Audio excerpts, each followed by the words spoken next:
नमस्कार। आज हम महानगर गैस लिमिटेड एमजीएल के जो हालिया तिमाही नतीजे आए हैं अप्रैल-जून 2025 वाले, उन पर बात करेंगे।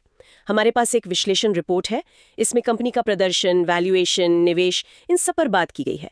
तो आज कोशिश रहेगी कि इस रिपोर्ट से जो सबसे ज़रूरी बातें हैं वो निकाली जाए। देखते हैं एमजीएल के लिए आगे क्या तस्वीर बन रही है। चलिए तो फिर खोलते हैं इस रिपोर्ट को। शुरुआत अच्छी बातों से ही करते हैं।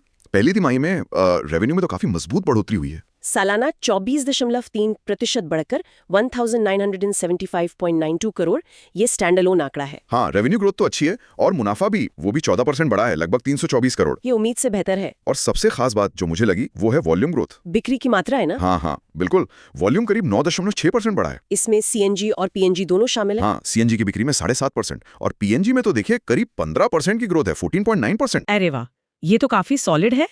और इंफ्रास्ट्रक्चर भी बढ़ाया है इन्होंने। बिल्कुल, नई पाइपलाइनें डाली हैं, सीएनजी स्टेशंस खोले हैं और नए पीएनजी कनेक्शंस भी दिए हैं। और ये सब बिना कर्ज के। ये बात बहुत इंप्रेसिव है। Zero debt balance sheet. हाँ, कर्ज मुक्त होना आज के समय में एक बड़ा प्लस है। लेकिन एक चीज है, ईबीडा मार्जिन। हाँ, वो मैंने भी देखा, थोड़ा कम हुआ है ना? हाँ, पिछले साल के मुकाबले थोड़ा गिरा है, 26.33% से घटकर 24.56% पर आ गया है। इसकी वजह गैस महंगी हुई है क्या? बिल्कुल, मुख्य कारण गैस खरीदने की लागत का बढ़ना ही बताया जा रहा है रिपोर्ट में। और कुछ चुनौतियां भी हैं शायद। हाँ, कुछ चीजें हैं जिन पर नजर रखनी होंगी। एक तो वो जेएल के साथ ट्रांसपोर्टेशन टैरिफ का एक विवाद चल रहा है। अच्छा, उसकी अगली सुनवाई सितंबर में है शायद। हाँ, सितंबर 2025 में। ये एक अनिश्चितता वाला फैक्टर है। और ईवीज, मुंबई जैसे मार्केट में इलेक्ट्रिक गाड़ियों से कंपटीशन। हाँ, वो भी एक चैलेंज है। ईवीज बढ़ रहे हैं, हालांकि अभी भी सीएनजी सस्ती पड़ती है, रिपोर्ट यही कहती है। ठीक है, पर एक बात और, पिछले एक साल में स्टॉक का प्रदर्शन उतना अच्छा नहीं रहा, -19% के आसपास। सही कहा। रेगुलेटरी इश्यूज और ये मार्जिन प्रेशर शायद ये वजह रही हो। ईवी वाला एंगल भी लंबी अवधि में देखने वाला होगा। अब आते हैं वैल्यूएशन पर। यहाँ तो मामला काफी दिलचस्प लग रहा है। हाँ, वैल्यूएशन के लिहाज से ये स्टॉक काफी आकर्षक दिखता है। पीई रेशियो देखिए, 12.9 से 13.7 के बीच, जबकि इंडस्ट्री का औसत 22 है। बहुत बड़ा फर्क है। और पीबी रेशियो, वो भी सेक्टर औसत से कम है। 2.36, 2.49 है इनका, सेक्टर का औसत 3.13 के करीब है। और रिपोर्ट में तो एक फेयर वैल्यू का अनुमान भी दिया है, काफी ऊपर का। हाँ, उन्होंने 2,917.59 का फेयर वैल्यू निकाला है, मौजूदा कीमत से लगभग 97% ज्यादा। तो मतलब बाजार शायद इसकी कीमत को ठीक से पहचान नहीं रहा। कर्ज मुक्त कंपनी, अच्छी डिविडेंड यील्ड भी है। बिल्कुल, डिविडेंड यील्ड 2% से ज्यादा है, तो ये कम वैल्यूएशन, जीरो डेट, डिविडेंड, ये सब मिलकर इसे काफी इंटरेस्टिंग बनाते हैं। हो सकता है बाजार ने इसे अंडर वैल्यू किया हो। टेक्निकल्स क्या कह रहे हैं? नतीजों के बाद तो स्टॉक भागा था। हाँ, नतीजों के बाद उछाल आया था।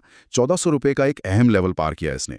अभी 1417 से 1483 के बीच चल रहा है। सपोर्ट कहाँ पर है? मेन सपोर्ट 1300 रुपए के पास है, जहां इसका 200 दिन का मूविंग एवरेज भी आता है।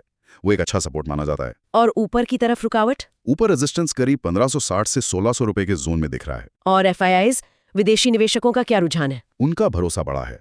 पहली तिमाही में उन्होंने अपनी हिस्सेदारी 1.72% बढ़ाई है। ये भी एक पॉजिटिव साइन है। टेक्निकली 200 डीएमए के ऊपर ट्रेड करना अच्छा संकेत है।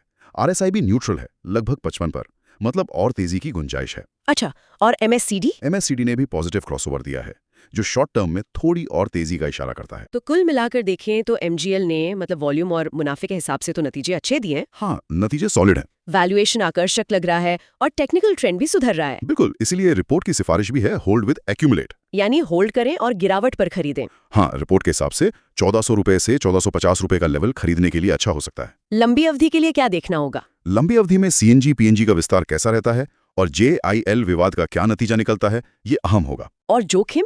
जोखिम वही हैं, गैस की लागत में उतार चढ़ाव और ईवी से बढ़ता कंपटीशन, इन पर नजर रखनी होगी। तो एमजीएल का भविष्य इस पर टिका है कि वो लागत और रेगुलेशन वाली चुनौतियों से कैसे निपटते हैं। सही कहा। जाते जाते एक सवाल मन में आता है, क्या ये शहरी गैस कंपनियां लंबी अवधि में ईवी की चुनौती के सामने अपनी लागत वाली बढ़त बनाए रख पाएंगी? ये देखना दिलचस्प होगा।